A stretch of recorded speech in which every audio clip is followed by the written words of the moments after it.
So Elvis is your attitude advisor, and he gives you advice which is silly, but actually not wrong for the game, actually. And your foreign minister tells you what you would expect, basically, about embassies and espionage and so on.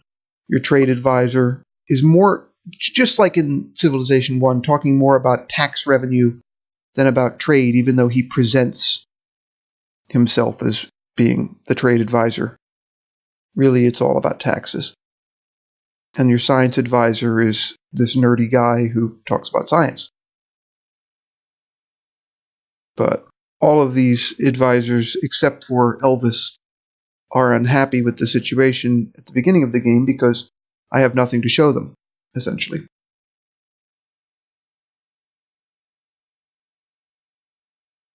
Your Excellency, the torch of knowledge sputters in your hands. He speaks the truth, Excellency. Excellency, let us make currency instead of swords, for it is wealth that moves the world, and profit that rules it. My talents go to waste, noble leader. Let us send forth our explorers to find other nations. I concur, Excellency. I concur, Your Majesty.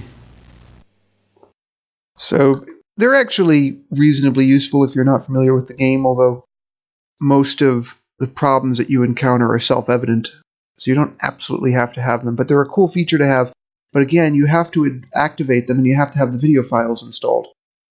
And as I said, most of the patch kits that are available on the internet to make your Civilization install compatible with Windows 7 or 10 or 8 for that matter don't explain how to do this. I struggled with this for a while. I'm not going to put a tutorial up about it because you could easily crash your computer. I don't want to be telling you stuff that's going to crash your computer. My own case was a little bit patchy. It took me 3 or 4 months to get it to work. But I'm happy that I have it now. So I'll get to the game next. But before I do that, I have to build a city. So it's already recommended that I build my capital here, so I will build Rome.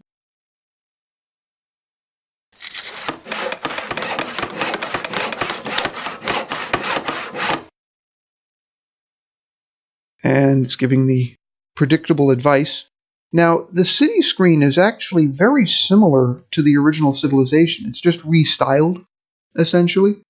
So you have your list of city improvements, your units supported, your units present, whatever is in production over here, change or buy. It's the same procedure. Rename the city if you want it. You can show where it is on the map. You can view the city like this. It's a fancier presentation of it, but it's still essentially the same thing. This looks like a mosque, but this is actually your palace. There are the little houses, which are maybe a little bit modern looking for 4000 BC. There's your production, your tax revenue, your science production, your trade, and your food production, plus surplus over here.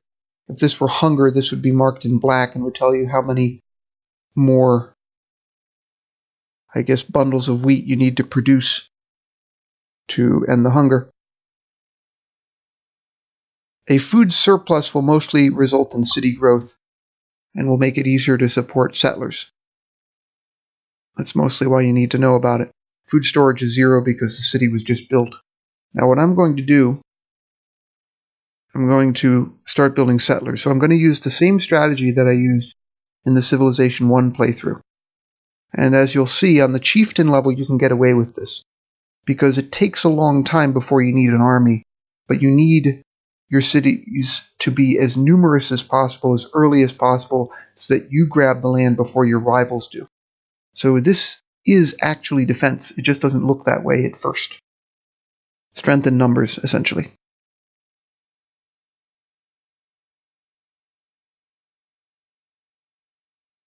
So we will exit wealthiest civilizations in the world, even though I only have 50 gold pieces. I'm the richest in the world. Again, because it's the chieftain level and they give me a lot of favors. And more advice. This is pretty much the same advice as in Civilization 1. And I feel that writing is the most important thing at this stage. It's the basis for everything else. Now, rather than continuing the game, I'm going to save and test my video.